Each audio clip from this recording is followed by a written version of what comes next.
Chapter 72. Doctors McAllister and Wang sat motionless as Dr. Meyer-Brandes tore Ops apart. It began when they lost contact with the last Omega Wolf. When the screen went blank, she ripped her keyboard out of her workstation. She threw it against the Wolf Boy God interface. She breathed heavily, her eyes burning. She knocked her monitor to the floor. It imploded with a muffled whoomp. She kicked it. The glass cut her foot through her shoe. She glared down at the blood and went wild, smashing monitors, throwing her chair into the hallway. She felt the weight of her pistol against her hip and stopped. She closed her eyes, balled up her fist, and screamed as she drew the weapon. She spun around and pointed it at Tom Granger's empty chair. Dr. Meyer-Brandes gasped, looking wildly around. "He's gone, Doctor," Dr. Wang said, crossing his arms. "Where?" she raged, pointing the gun at him. Dr. Wang held up his hands. "I don't know. He slipped out when you began breaking things." Dr. Meyer-Brandes turned to Dr. McAllister. "Find him!" He shook his head. "It's too late, Carolyn. He's gone." "Ooh!" she screamed and threw the pistol at the wall.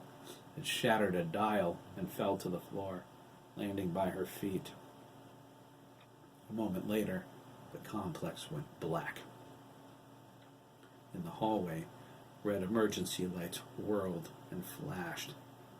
Dr. McAllister's breath caught in his throat as his nightmares rushed through his mind.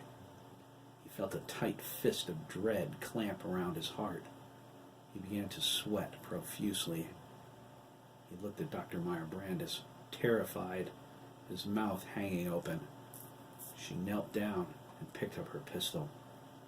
Dr. Wang stood, excused himself, and walked into the hallway. "Wang!" Dr. Meyer-Brandes hollered. "Where are you going?" He ignored her and kept walking toward Alpha Wing. "Carolyn?" Dr. McAllister whispered, his voice broken with fear. "Lock down the complex." She whirled around and looked at him like he lost his mind. "Rory," she cried, "you're the computer expert. You do it." He held his hands out to her. They shook like crazy. "I can't. Oh, Jesus Christ!" she spat, reaching over him. She flipped the switch for the Ops emergency generator and waited for the computer to reboot. She snarled, "Lockdown in 30 seconds. "Please," Dr. McAllister whispered, moving back against the wall. "Please." At the same time, Dr. Wang manually released the Alpha Wing access doors. He cranked them enough for his thin body to slip through. He rushed down the hall to his quarters and did the same thing. He squeezed inside and ran to his dresser. He tore the drawer out and threw it onto the bed. He grabbed everything he could carry that would help keep him warm. If Granger could find a way out, he could too. There was nothing left for him here. The project was over. Lieutenant Colonel Ryan no doubt caused the power outage. He gained access to the system again, most likely through Corny. They were advancing on the complex right now. Dr. Wang would be long gone before they got here. He would pay no price whatsoever for his part in creating the Wolf Boys. He was a scientist, doing what Granger contracted him to do.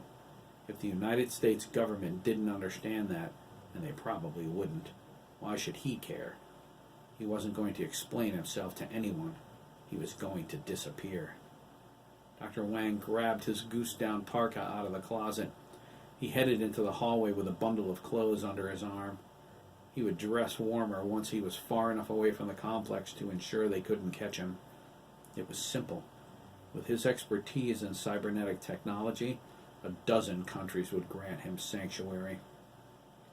The English, perhaps, or the French. It might take him a little time, but he would find his way out of the mountains. After that, one phone call to the British Embassy, and he would be on the first flight out of Denver, out of the country.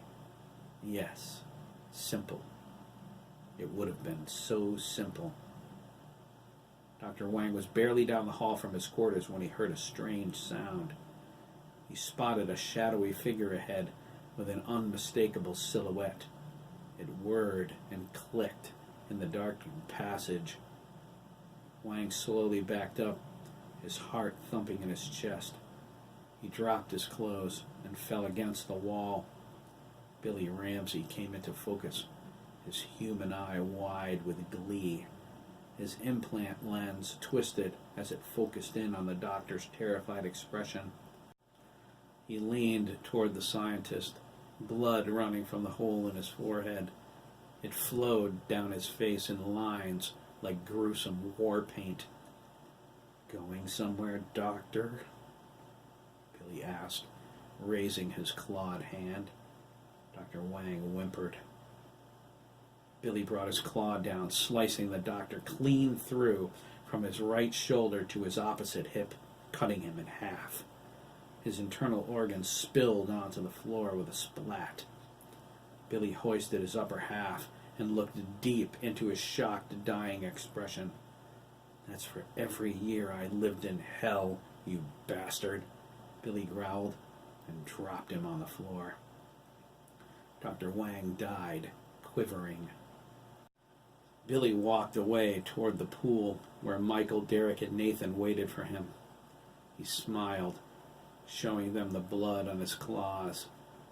"One down," he said. "3 to go."